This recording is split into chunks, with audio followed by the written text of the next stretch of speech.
Hey, friends. So, I was listening to my favorite new book, favorite old book, since it's a book I've read before, but it's newly my favorite again, now that I'm reading it again. It's called The Gift by Lewis Hyde. That's Lewis. And it's a remarkable uh, look, just kind of like philosophical, theological, intellectual, historical, cultural investigation of both like what gifts are and what starts out talking about what gift economies are, and gift economies being essentially communities that are where goods and services are exchanged in the form of gifts rather than commodities, which is what he calls anything that is purchased and or bartered.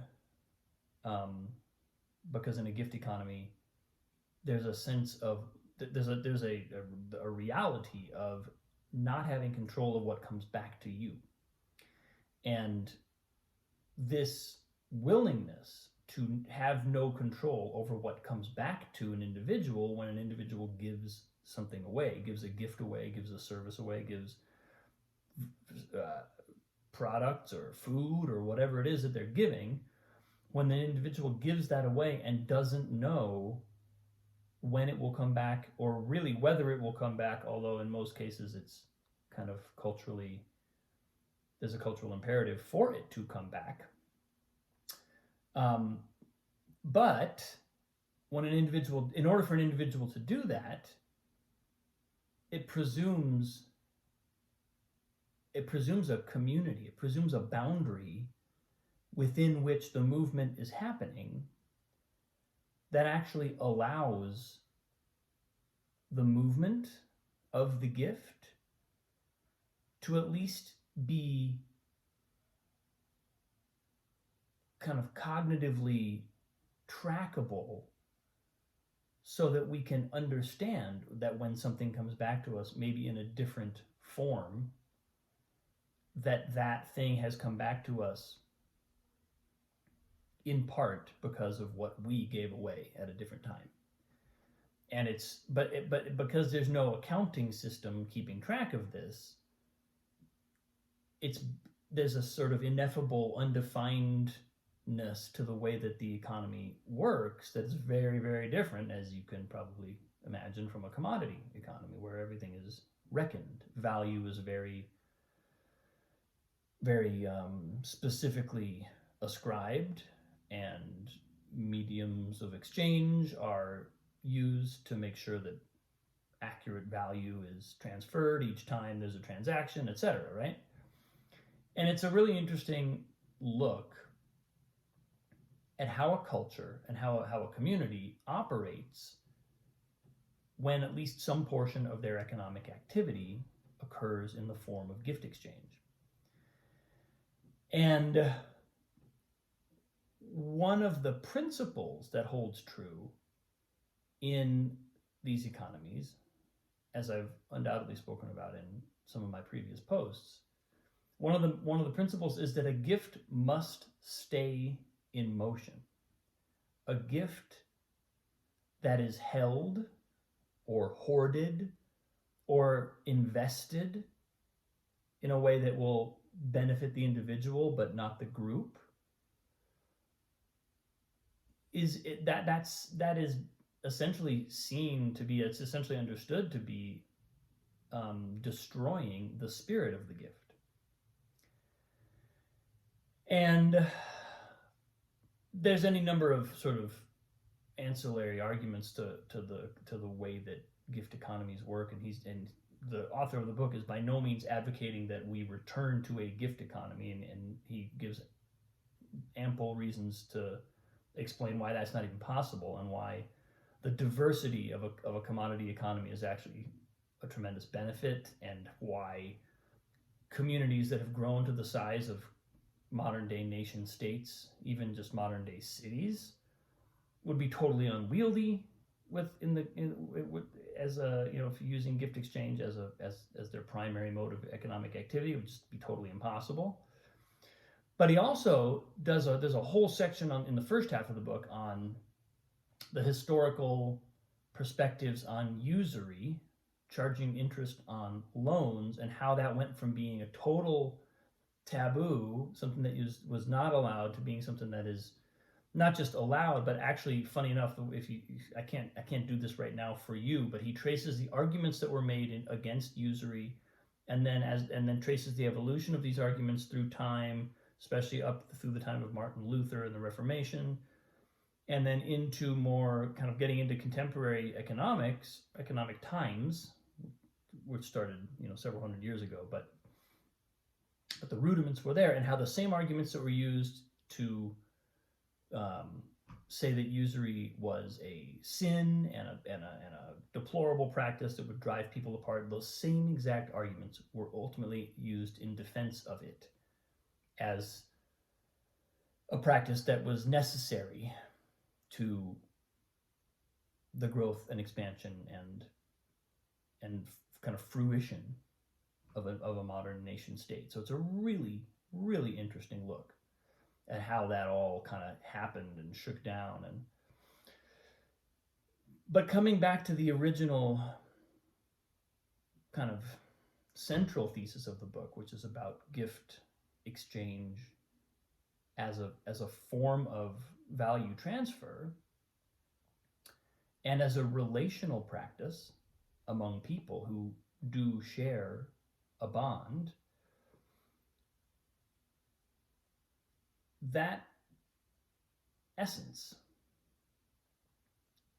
has relevance for the way artists operate. It's not a new use of the word to say that an artist has a gift, right? A talent could be described as a gift. Usually that's how it's meant. That's how it's used. It's like if we say someone is talented, if someone appears to be talented, especially when they appear to be inexplicably talented. In other words, they haven't done a lot of training. They haven't done so much training that their skills are explained by the amount of study and training they've done. We call it a gift. And even sometimes when they've had train, a lot of times this has been my experience of observing the way people talk about artists over many years. A lot of times an artist's kind of profound skill set, what they are able, their profound capacity for expression, to the layman, in other words, somebody who has no experience in that field, to the layman, that capacity for expression looks like randomly occurring talent. It looks like magic, basically, is what we're saying. When we say talent that we can, and use it to mean something that we can't explain, we basically are saying it's kind of like magic. Like I've seen a 6-year-old play a Mozart concerto. I've seen kids, and all you got to do is go on YouTube and look at what see what you find on YouTube. If you Google like piano prodigies, you'll see stuff that's like, well, that's so unusual. It's so beyond the realm of the ordinary person's understanding of how a skill set is learned and developed, that we basically, it's not that we think it's magic. We know it's not magic. We know that there's probably some neurological, psychological capacity. In my case, I happen to think maybe they've been here before and they've done this before. I don't know. It's kind of woo-woo, but we know how to explain it without reverting to magic. But the fact is, in our minds, it might as well be magic because we have no real grasp of what's going on in someone with that level of talent. So one of the things that, coming back to one of the principles of gift exchange is the gift has to keep moving, right? The gift has to keep moving. That has relevance to artists and the realm of creativity because artists who either are born with a gift and or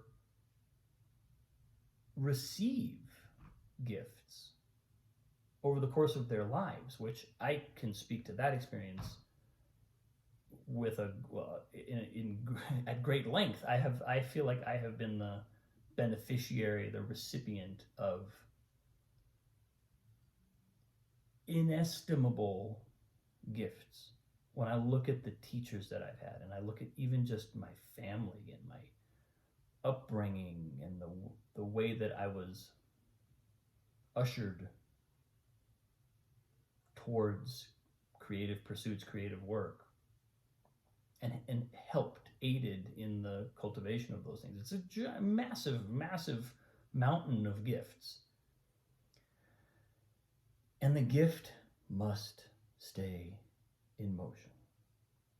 To take the gift and turn it into a possession or even an investment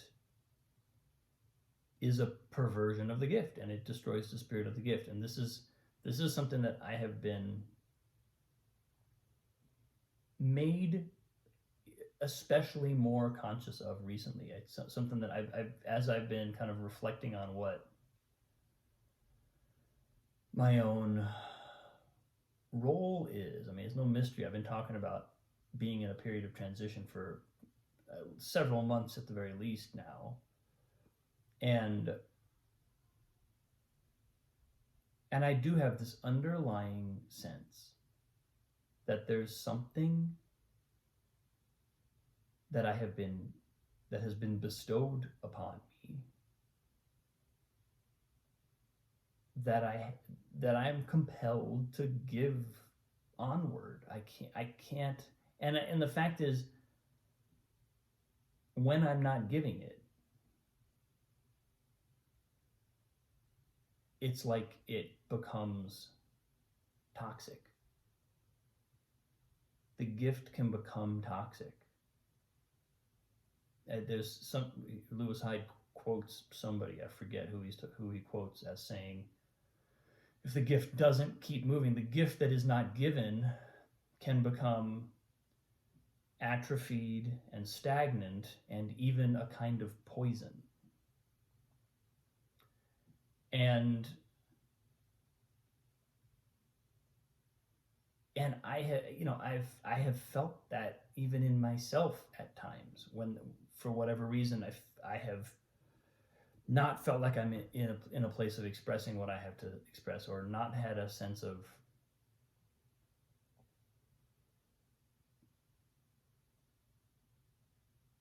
knowing where the outlet is. In a weird way, this post was prompted by that understanding, by the sense that something is trying to come through me. I don't quite know where to put it. But I think if I say it and put it out there, I may not have found the perfect audience. I may not be delivering it exactly where it is meant to be delivered yet, but I'm delivering it out there in a way that it could be discovered by people who might be able to make use of it. And that has, at least on a small level, that has been my experience. I've received messages out of the blue from random people on the internet. The internet. It's an interesting way to think about what the internet is. Random people on the internet who resonate with something that I've said, resonate with a post. And it tells me, okay, that arrived. That message arrived somewhere. It did someone some good. I feel like I'm still molding my own, both the kind of what it means to cultivate what I have to give and what it means to distribute it, to publish it. But this post is a product of that, it's a snapshot of where I am now, as far as understanding how to do that, and having the understanding that that's what needs to happen, right? That's what's got to happen in order for the gift to remain alive, in order for the gift that has to keep being given. it can't stop. A gift that is no longer given ceases to be a gift. It becomes something else. And it's not a pretty something else in most cases. So anyway, I'm halfway through the book. I haven't even gotten to the part where he's really talking about art. That's just starting. But it's pretty cool. It's pretty cool to be getting a really explicit dose of what this all kind of, how this works, what it means to be an artist, etc. So that's where I am today, folks. Have a wonderful day. I appreciate you. I'll see you soon.